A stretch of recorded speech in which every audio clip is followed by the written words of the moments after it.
कर्मचारियों के खिलाफ अमिताभ ठाकुर ने कार्रवाई की मांग की है। 7 दिन में कार्रवाई न होने पर अनशन की बात कही है। 7 दिन के अंदर कार्रवाई नहीं होगी तो अनशन करेंगे। अमिताभ ठाकुर ने कहा कि एक ही आईपी एड्रेस से बार बार टेंडर भरा गया है। मनपसंद लोगों को टेंडर दिया गया है। एक ही परिवार के लोगों को टेंडर दिया गया है। ये अमिताभ ठाकुर की ओर से कहा गया है। कंप्लेंट करने वाले पर टालमटोल जवाब दिया गया। मीडिया ने भ्रष्टाचार को उजागर किया है। 1 रुपए के सामान को 10 रुपए में खरीदा गया है। ये बड़ी जानकारी इस वक्त आपको दे रहे हैं वाराणसी से।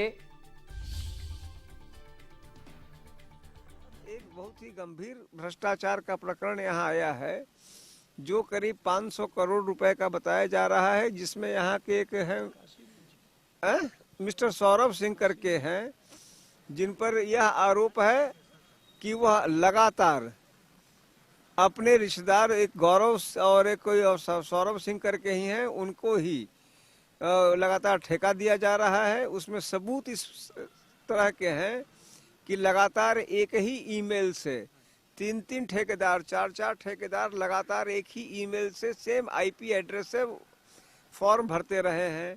इस बात की शिकायत की आरटीआई एक्टिविस्ट मिस्टर पांडे ने, लेकिन शिकायत का संज्ञान लेने की जगह विश्वविद्यालय ने उल्टे उन्हीं को आरोपित कर दिया कि यही झूठ बोल रहे हैं, और उनके लिए कई प्रकार से उनके खिलाफ अब शब्द अपनी रिपोर्ट में लिखे कि ये झूठे आदमी हैं, इनका अस्तित्व नहीं है, ये जानबूझ के फर्जी शिकायत कर रहे हैं। तो मैंने आज यहाँ प्रॉक्टर ऑफिस में इस बात की भी मांग की है कि उस व्यक्ति के खिलाफ भी कार्रवाई की जाए जिसने कि शिकायतकर्ता की शिकायत पर जांच करने की जगह उल्टे उस पर ही उत्पीड़ित मानसिक उत्पीड़न का प्रयास किया है। साथ ही साथ ये 500 करोड़ की जो भ्रष्टाचार है उसमें निश्चित कार्रवाई हो, यह हमारी मांग है। और यदि ये 7 दिन में नहीं वाइस चांसलर कार्रवाई करते हैं, जैसा प्रॉक्टर कह रहे थे कि वाइस चांसलर गंभीर हैं, अगर वास्तव में वाइस चांसलर गंभीर है और 7 दिन में नहीं कार्रवाई करते हैं तो इसके खिलाफ मैं स्वयं यहाँ पर प्रॉक्टर ऑफिस सामने अनशन करूंगा। एक बहुत ही गंभीर भ्रष्टाचार का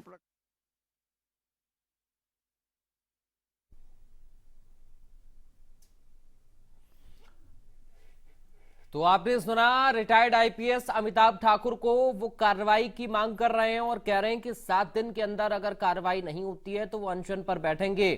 मनपसंद लोगों को टेंडर दिया गया, बड़ा घोटाला हुआ, भ्रष्टाचार हुआ, एक ही परिवार के लोगों को टेंडर दिया गया, अपने रिश्तेदारों को टेंडर दिया गया और कंप्लेंट करने वाले पर टालमटोल जवाब दिया गया है।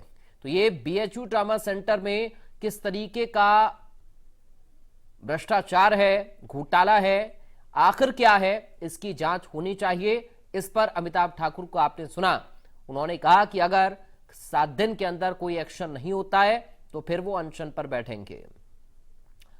वाराणसी से संवाददाता आकाश यादव इस वक्त हमारे साथ लाइव जुड़ गए हैं।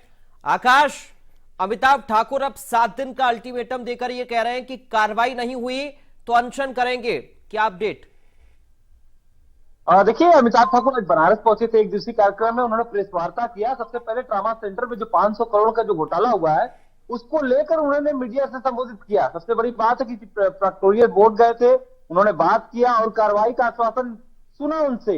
उसके साथ ही ये भी कहा कि यदि कार्रवाई नहीं होती है तो हम बीएचयू में अपने पार्टी के कार्यकर्ताओं के साथ धरने पे बैठेंगे। ये 7 दिन का अल्टीमेटम दिया गया है। सबसे बड़ा सवाल है कि अमिताभ ठाकुर रिटायर्ड आईपीएस हैं, आरटीआई के अच्छे जानकार हैं, तो आप समझ सकते हैं कि पूरी तरीके से जो डॉक्यूमेंट है उन्होंने भी डॉक्यूमेंट देखा। उसके साथ ही इंडिया न्यूज पे जो खबरें चली थी उस खबरों को लेकर भी उन्होंने कहा कि मीडिया ने इस बड़े भ्रष्टाचार को उजागर किया है, इस पे कार्रवाई होना चाहिए। उसके साथ ही जो कंप्लेनर था, जो कंप्लेनर बार बार कंप्लेन कर रहा था, घुमावदार जवाब दिया गया।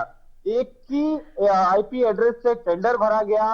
उसके साथ ही अपने शुभचिंतकों यानी कि गौरव सिंह, सौरभ सिंह, उसके साथ ही चंद्रभूषण, कोई एक व्यक्ति जो एक ही परिवार का सदस्य है, एक ही परिवार को टेंडर दिया गया। तो कहीं ना कहीं एकदम साफ दिखता है कि ये भ्रष्टाचार का एक वानगी है और खुले आंखों से ये दिखेगा कि ये 500 करोड़ का ये लंबा भ्रष्टाचार है जिसको लेकर अभी तक कोई कार्रवाई नहीं है। सौरभ सिंह भी अभी अपने पद पे बने हुए हैं। फिलहाल 7 दिन का अल्टीमेटम अमिताभ ठाकुर ने दिया है। देखिए आगे क्या होता है। जी आकाश, अमिताभ ठाकुर 7 दिन का अल्टीमेटम तो दे रहे हैं, लेकिन इस पर कार्रवाई की जो वो बात कह रहे हैं और कार्रवाई नहीं हो तो अनशन, तो इस पर रिएक्शन फिर क्या है? अब प्रशासन का कोई रिएक्शन है? किसी भी तरह का कोई रिएक्शन अमिताभ ठाकुर के इस बयान पर अभी तक सामने आया है क्या?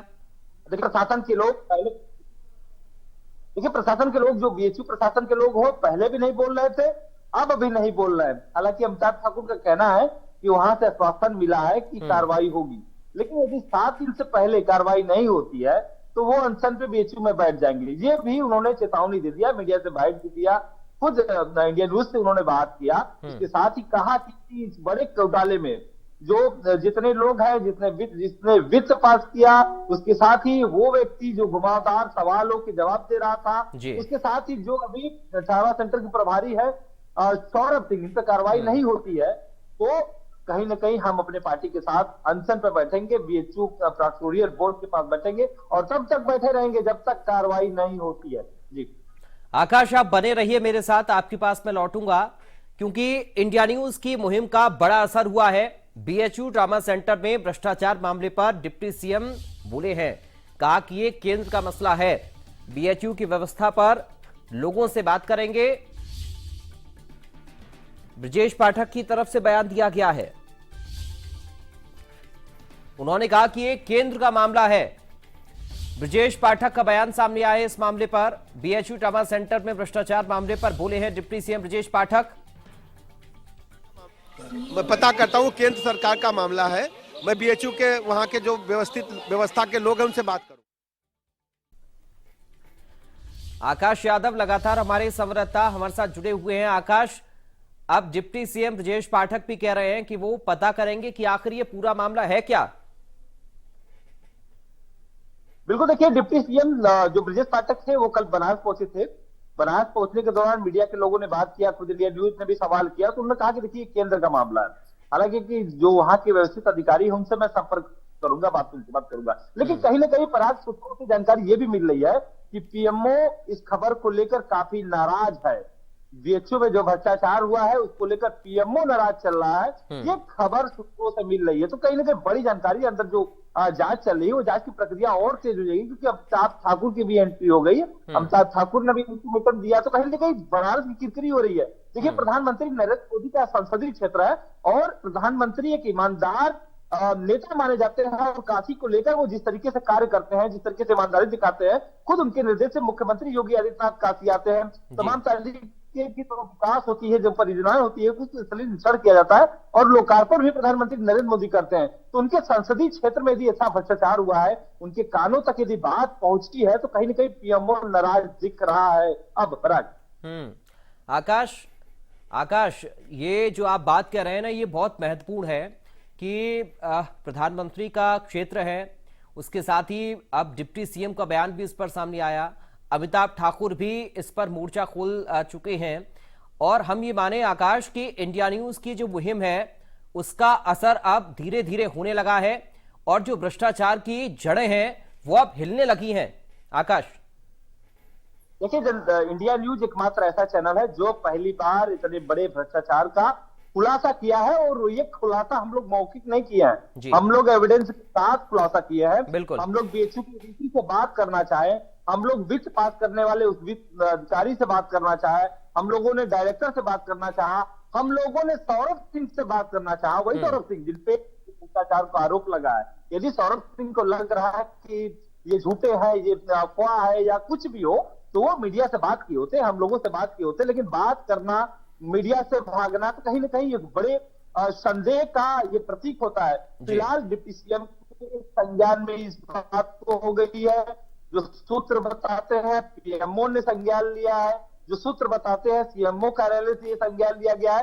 तो ये जो जांच की प्रक्रिया है, जांच की प्रक्रिया अब और तेज हो गई, क्योंकि इंडिया न्यूज ने जिस तरीके से 1 घंटे का ये शो करके दिखाया है, एक एक परत को खोला है बारीकी से, हमारे संपादक जी ने पूरा बारीकी से प्रक्रिया को दिखाया, किस तरीके से भ्रष्टाचार हुआ है, किस तरीके से जेम पोर्टल का उपयोग किया है, उन सभी चीजों को जिस तरीके से सिलसिलेवार तरीके से दिखाया गया, तो कहीं ना कहीं पूरा पर्दा उठ गया। बनारस इस बात को लेकर, आम जनता के बीच में इस बात को लेकर संशय है कि ऐसा भ्रष्टाचार हुई प्रधानमंत्री नरेंद्र मोदी के संसदीय क्षेत्र में वो व्यक्ति कर रहा है जो अभी अपने पद पर आसीन है।